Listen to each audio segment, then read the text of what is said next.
fundamentally, without the English invasion of Britain, I would not exist. Because part of my genetic lineage is Nordic and part of it is Celtic. But what are my thoughts on Hengist as a person?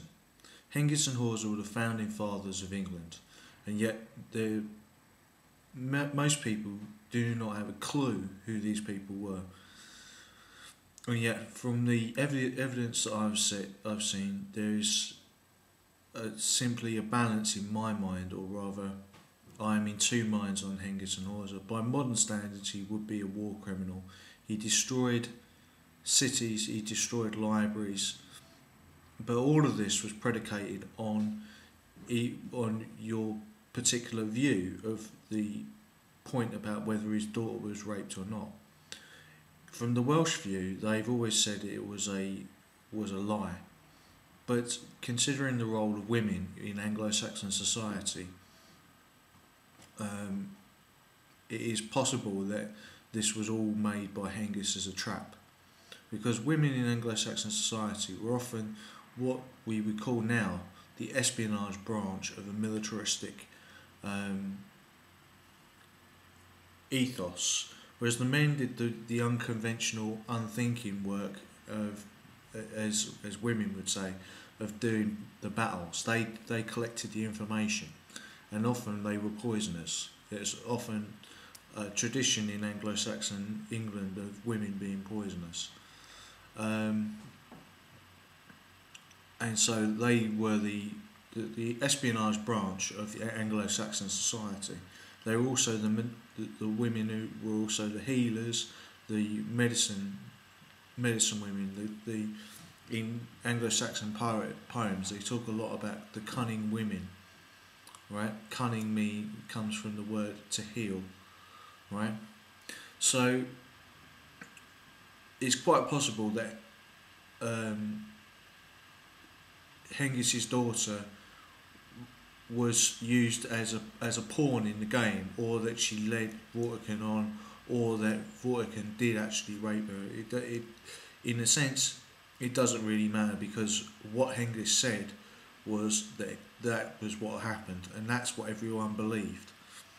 So that's also, you have to take into account the people's own interest in that. At the time, they were under pressure from in the East, the English that was, because the Alemanni alliance was between the Romans, whose capricious nature we know, and were often so into their own strategy they would go against their own allies, or they were always looking for an opportunity to reassert the strength of their Roman Empire, even though it was obvious that the Roman Empire was going to slowly not collapse, but into slow decay because of their economic policies of using hyperinflation to keep getting themselves out of economic problems, which is exactly what's happening now today with America.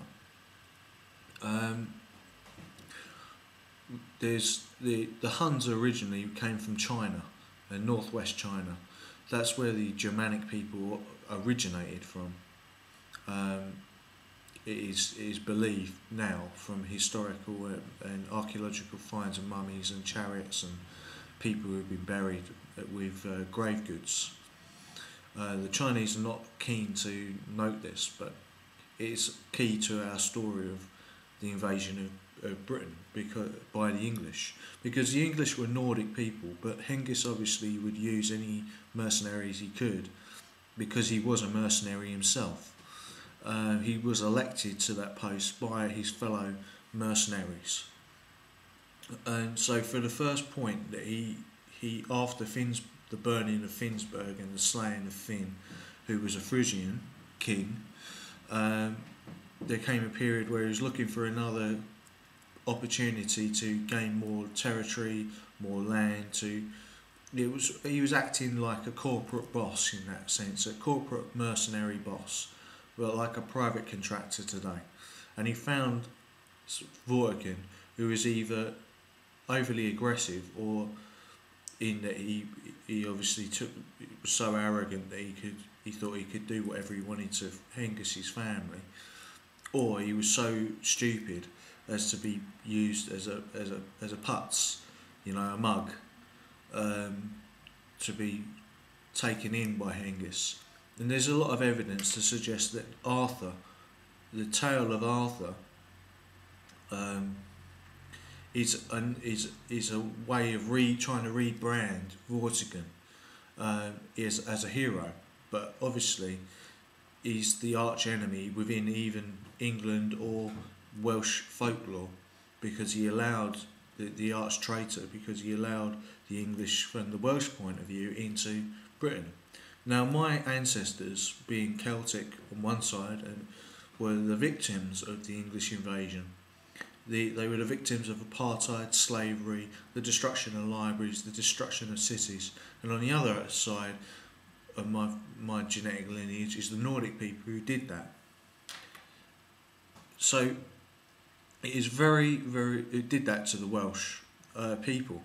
But from the Nordic point of view, they would use any mercenaries they could, and the people who were the best horseborne mercenaries at the time were the Germanic peoples, because they had experience of working for the Huns.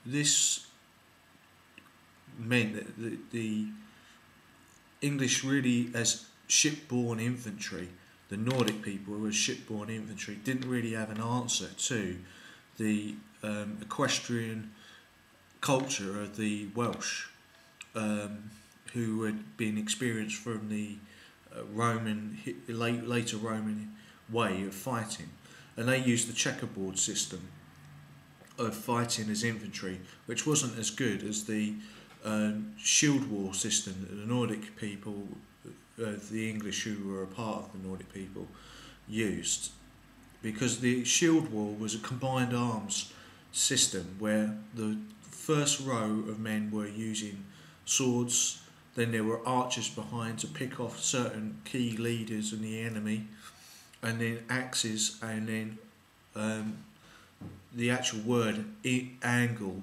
from which English comes from, means a barb or a halberd, and the Anglo-Saxon billhook was used extensively as a weapon against cavalry. This was why the English were so successful against the Welsh, even though the English themselves were a shipborne culture rather than a cavalry culture, which the Welsh were. The Welsh were a cavalry culture, a land-based culture. And originally, of course, Hengist was brought over by Vortigern to fight the Picts, as I said in my video where I read from the Anglo-Saxon Chronicle. But what do I think of Hengist? Was he a hero or was he a monster?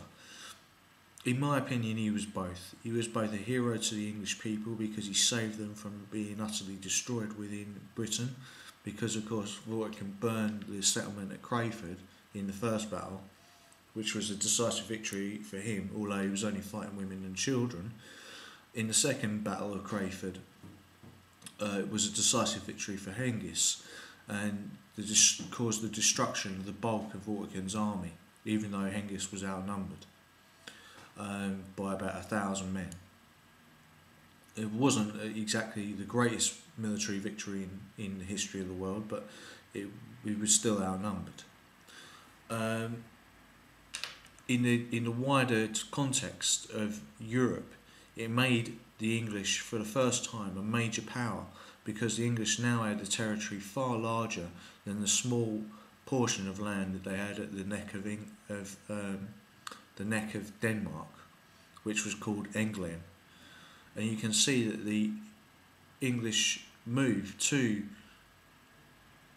Great Britain, thus caused a New England to be created, and thus later on in history, as I will explain in my other videos in this series, the English moved to North America and in the Elizabethan times, and this caused a New England to be made, the United States of America.